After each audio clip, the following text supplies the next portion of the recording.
gostaria de refletir com vocês nesta noite o que nós ouvimos na primeira leitura. Um texto muito conhecido, muito importante, quando vamos fundamentar, por exemplo, o uso de imagens na igreja, vocês devem ter percebido. O povo de Deus havia saído do Egito depois de uma vida de escravidão, mas também de esquecimento das promessas que Deus havia feito. Nós sabemos que Deus tomou a iniciativa, porque Ele sempre toma a iniciativa da nossa salvação é sempre de Deus. Tomou a iniciativa de procurar Abraão, e estava lá, na sua terra, fazendo as suas coisas, vendendo os seus ídolos, e se apresentou, se revelou a Abraão, dizendo também que o havia escolhido para ser pai de uma grande multidão, para ser pai na fé de um povo que Deus iria gerar a partir dele, da sua fé, do seu sim. Então Abraão, com a sua família, partiu em direção à promessa de Deus, a terra prometida, a terra que corre leite e mel. E no percurso desta caminhada em direção à terra prometida, por várias circunstâncias que não convém dizer aqui por conta do tempo, eles acabaram parando no Egito. E ali permaneceram durante muitos anos. Se tornaram escravos do Egito e se esqueceram da promessa. Que tem duas coisas horríveis, Esquecer da promessa e se tornar escravo. Todas as vezes que nós nos esquecemos das promessas de Deus, todas as vezes que nós nos desviamos do caminho do bem, do caminho de Deus, dos planos de Deus para a nossa vida, fatalmente nos tornamos escravos. Eu vou repetir isso, prestem bem atenção. Todas as vezes que nós nos desviamos do projeto de Deus para a nossa vida, fatalmente nos tornamos escravos. Jesus vai dizer que não podemos servir a dois senhores. Ou a gente vai amar um e odiar o outro, e vice-versa. Então, se nos afastamos do caminho de Deus, se nos afastamos do projeto de Deus, acabamos assumindo o projeto de outra pessoa, de outra realidade para a nossa vida, e é sempre a escravidão. Porque Deus nos liberta, o mundo, o diabo e a carne nos aprisionam. Ou somos livres, servindo a Deus, amando a Deus, seguindo os seus caminhos, ou somos escravos das nossas paixões, da mentalidade do mundo e do diabo. É sempre assim. E não adianta tentar encontrar outro caminho, outra resposta, uma outra opinião. Isso não é algo que nós podemos ver só hoje, mas que nós vemos ao longo da história da humanidade.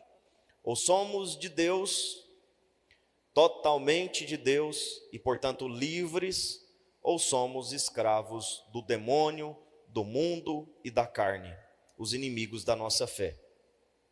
Então o povo havia se tornado escravo porque tinha se esquecido da promessa.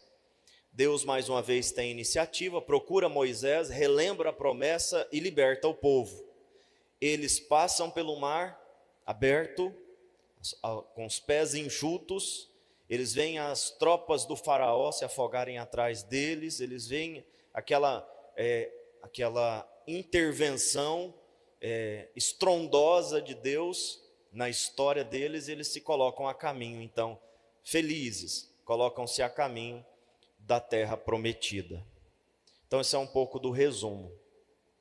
Mas nesse caminho do Egito para a terra prometida, acontecem muitas desavenças entre o povo e Moisés. Acontece muita murmuração, muita reclamação.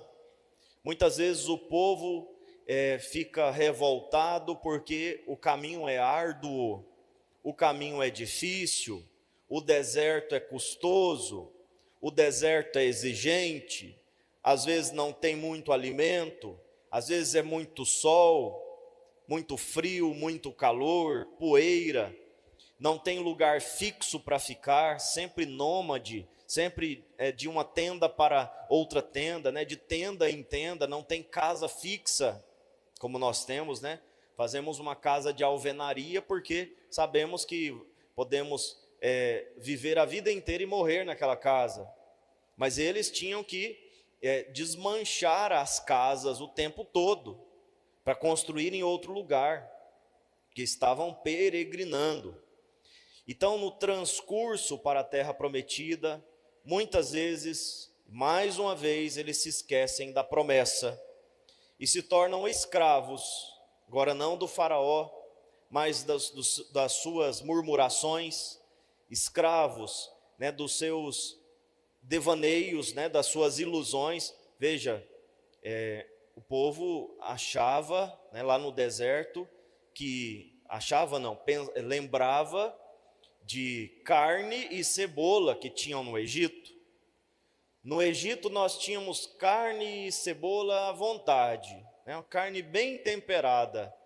Aqui nós comemos esse alimento com gosto ruim, esse alimento miserável, estamos com nojo desse alimento miserável. Estavam falando do maná que Deus tinha mandado para alimentá-los dia após dia. O pão do céu, eles chegaram a dizer, estamos com nojo desse alimento, com nojo do pão do céu. E Deus mandou as codornizes, né? Eles comiam carne até sair pelas orelhas, pelos ouvidos, né? Carne com abundância. Mas não parou por aqui. Um povo insatisfeito, que reclama o tempo todo.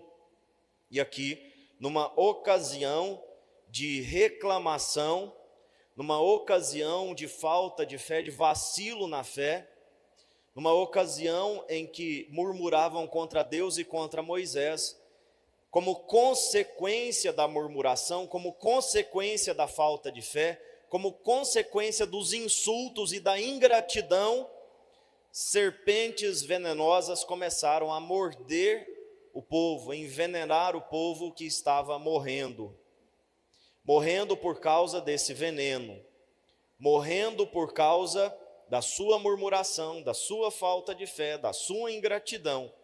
Porque é claro, às vezes a gente pensa que pode pintar e bordar, que não vai acontecer nada conosco, como fazemos com os nossos pais, né?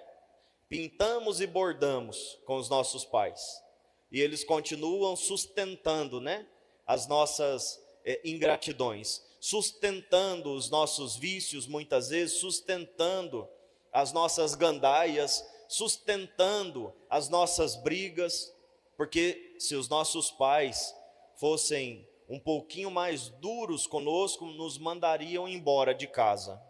Muitos dos nossos pais toleram muitas coisas, toleram indisciplina, né? E não de criança, não estou falando de criança, porque claro, criança você tolera e educa, mas tolera indisciplina de marmanjo, tolera indisciplina de mulher já adulta.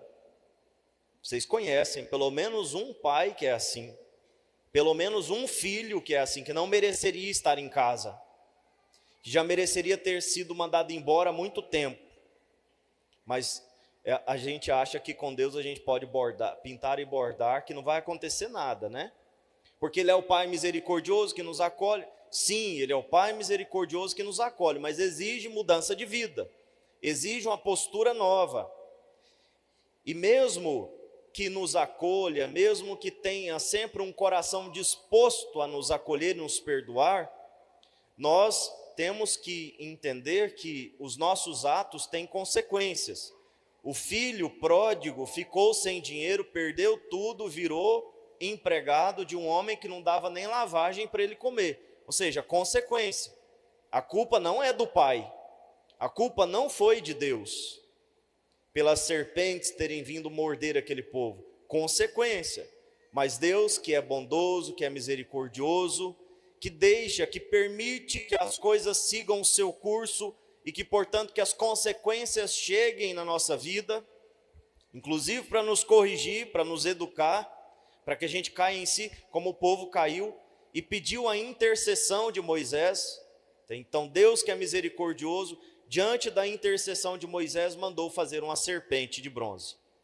Todo aquele que olhar para essa serpente será curada, será revigorado na sua vida física, na sua saúde física. E foi isso que aconteceu. Claro, esta serpente de bronze, pendurada numa haste, é símbolo do Cristo que no futuro, aqui, né, nós estamos falando do Antigo Testamento, que no futuro seria pregado na cruz, para curar as nossas enfermidades, para curar o veneno de Satanás que nós deixamos entrar na nossa vida, com murmuração, com ingratidão, com falta de fé, com os nossos pecados, com as nossas desobediências, com as nossas transgressões. O veneno da morte entrou em nossa vida, mas se nós olharmos para Cristo, seremos curados. As suas chagas nos curam, o seu sangue nos purifica e nos dá a vida nova. O seu corpo e sangue nos dá a vida nova, nos dá um alimento de imortalidade. Então, queridos irmãos, esta passagem bíblica tem muito a nos ensinar, não só sobre o nosso passado, como povo de Deus, ou seja, nos ensinar do que aconteceu e como nós podemos sofrer as consequências pelas nossas desobediências, e eu acredito que mais ainda, porque nós focamos muito nas serpentes venenosas, e inclusive focamos, claro, com justiça, na intervenção de Deus. Mas eu acho que a gente precisa pensar um pouco na nossa ingratidão, pensar um pouco na causa das serpentes, na causa daquelas mortes. E não foi Deus, que não foi a vontade de Deus, mas foi a ingratidão do povo. Nós somos assim ingratos e não nos corrigimos, Nós continuamos dia após dia olhando a Deus como aquele que tem a obrigação, que tem o dever de nos dar tudo que nós queremos. E quando as coisas não acontecem do nosso jeito, nós brigamos, nós nos revoltamos, não só com Deus, mas também contra os seus ungidos. Né? Por exemplo, esses dias, vou dar um exemplo aqui para vocês, que vocês vão ficar, né, de cabelo em pé. Quem tem cabelo, né? Nem todo mundo tem, eu já vi que alguns não têm, né? Eu, por enquanto, tenho, mas um dia não terei.